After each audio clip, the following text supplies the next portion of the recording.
There might not be an easier weeknight dinner than a classic rotisserie chicken, but as tasty and affordable as these savory birds are, keep an eye on the skin, size, and labels before bringing home the beast.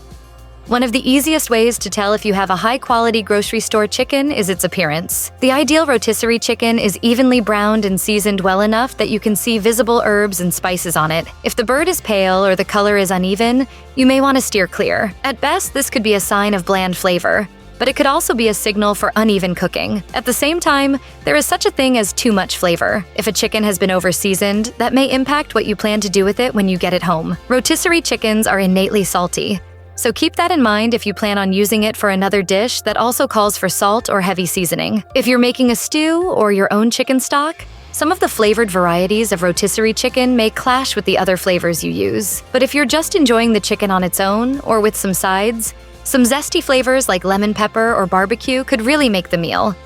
Another big red flag in rotisserie roosters is the skin. We all love when rotisserie chickens have that perfectly browned, crisp exterior. Not only does it look good, but that texture is unbeatable. But if you don't look closely, you might miss some hidden messages the skin is sending. Message? What message? If you can see that the skin cracking throughout the body or breaking apart at the chicken's joints, it may have been cooked too long or too hot. You may also notice that the skin on some rotisserie chickens begins to shrivel up and doesn't tightly cover the meat anymore. The skin's elasticity and color change when juices begin to evaporate from the meat. So, if the skin still looks tight and intact, you've probably found a nice, moist bird.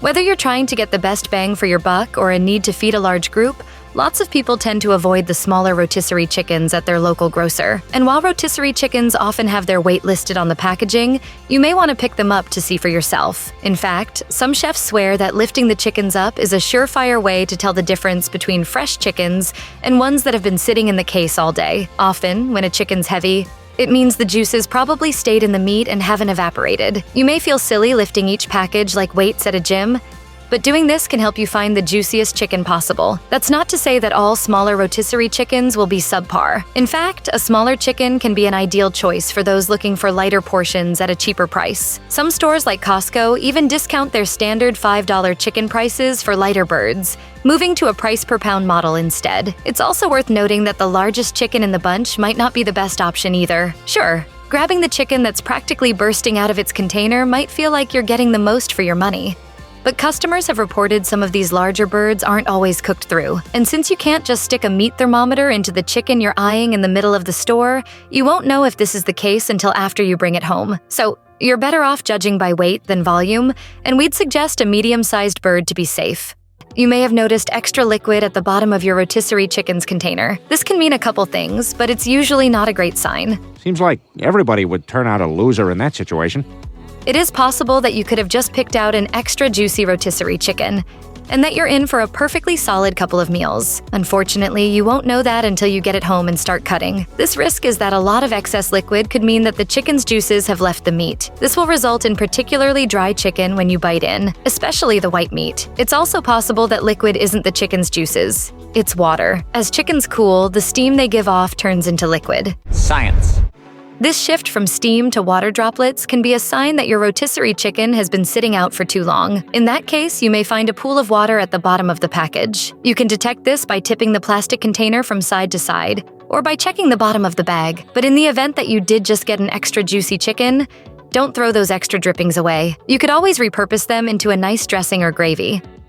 When cooking poultry, you never want to mess with the temperature. And while you're not the one cooking a grocery store's rotisserie chicken, there are still some factors you'll want to look out for. A general rule of thumb is that cooked chicken should be cooled at below 40 degrees Fahrenheit, or heated to above 140 degrees Fahrenheit. If a chicken isn't heated or cooled to either side of that range, bacteria can grow and make it unsafe to eat within 4 hours. In fact, you don't really want to leave cooked chicken at room temperature for more than 2 hours. So, if you don't plan on bringing it straight home from the store, you may want to keep that rotisserie chicken in an insulated container or resting on ice while you're going about your day. If your grocery store's rotisserie chickens are on a display without temperature regulation, you definitely want to steer clear. In an ideal situation, this section of the store will keep its chickens in a heated case with a temperature regulation system that employees check regularly.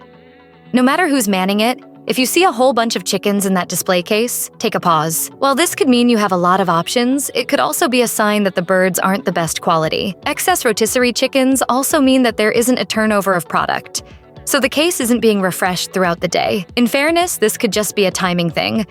Different stores start cooking their rotisserie chickens at different times of day. So, if you find the occasional wide selection, it could mean they just put out a fresh batch. But if you regularly see the chickens pile up at your local grocery store, that might be a bad sign. If people aren't buying them, you don't exactly need to read a review to get a sense of the product quality. Similarly, since rotisserie chickens take quite a while to cook, odds are the store won't be putting fresh ones on display the closer it gets to closing time. So, no matter how many there are, you'll want to look at the timestamp on the packaging to check the freshness. And if you're worried about food waste looking at the full case of untouched poultry, don't stress. Many stores use unsold rotisserie chickens to make things like chicken salad for the prepared food section of the deli. Reduced price stickers are usually a welcome sight when walking through the grocery store. After all, who doesn't love savings? But when it comes to deli items like rotisserie chickens, a sale sticker feels a bit sketchier than it does on a box of cereal. Something's fishy, Bart. Sometimes stores reduce their chicken prices because it's getting too close to the sell-by date. And in fairness, the U.S. Department of Agriculture's definition of sell-by date isn't necessarily related to food safety. It's more about how long the store should keep its products on display from an inventory perspective. Even so, you'll want to take a close look at the label if you see a reduced price sticker on your chicken of choice. The bargain sticker could also be a sign of issues with the temperature. If a chicken isn't technically at an unsafe temp, but is on the borderline of being too cold to sell, the store might try to move it more quickly. But price reductions can also mean the grocery store has a surplus of product in its inventory, and it might just be trying to sell as many chickens as possible while it can. Some stores will actually make their rotisserie chickens cheaper than they need to be, just to get customers in the door. Odds are, once they're inside, they'll leave with more than a hot bird. One of the key pieces to making a rotisserie chicken is, well, the rotisserie. Odds are, if you've been to a major grocery store chain, you've probably seen the large ovens slowly turning the chicken behind the deli counter, roasting them into the glorious, evenly browned feasts we know and love. This is the most beautiful thing I've ever seen. If you can see these poultry processors from the sales floor, you can probably assume that the store is rotating fresh chickens to the displays throughout the day. But not every store that sells rotisserie chickens has their machinery out for customers to see. And that's where you may want to watch out. In these cases, don't be afraid to ask your grocer how the chicken is made and how often they restock their prepared foods. Visible ovens aren't a must for providing quality rotisserie chickens, but it's better to be safe than sorry. So, talk to an employee to get the scoop. If you don't like their answer, it might be time to find a new provider for your lean protein. If you're particularly mindful about what you put in your body, you'll want to note that not all rotisserie chickens are made with just chicken and spices. The Kirkland rotisserie chicken, for example, lists ingredients like salt, sodium phosphates, hydrolyzed casein, modified cornstarch, sugar, dextrose, chicken broth, isolated soy protein, lecithin, and mono and diglycerides. In English, please. That's a lot of big words, but the sodium phosphate is the major concern here. Sodium phosphate prevents bacteria from growing, and it also impacts the flavor and texture of food. The problem is it can cause health issues for people who have kidney disease, intestinal blockages, colitis, or heart failure. That's not to say you can't eat a rotisserie chicken that has sodium phosphate listed on its label. The U.S. Food and Drug Administration calls it generally recognized as safe, but you want to be mindful of how much you're taking in. Either way, not all rotisserie chickens come with a novel's worth of ingredients. Whole Foods offers an organic rotisserie chicken with minimal ingredients and lower sodium levels than some of competitors. And Kroger's Simple Truth brand rotisserie chicken lists just chicken, water, and sea salt as its ingredients. We've already discussed how no one likes an under-seasoned chicken, but having too much of a good thing can also be an issue, especially with salt. An oversalted chicken can be unpleasant at best and inedible at worst.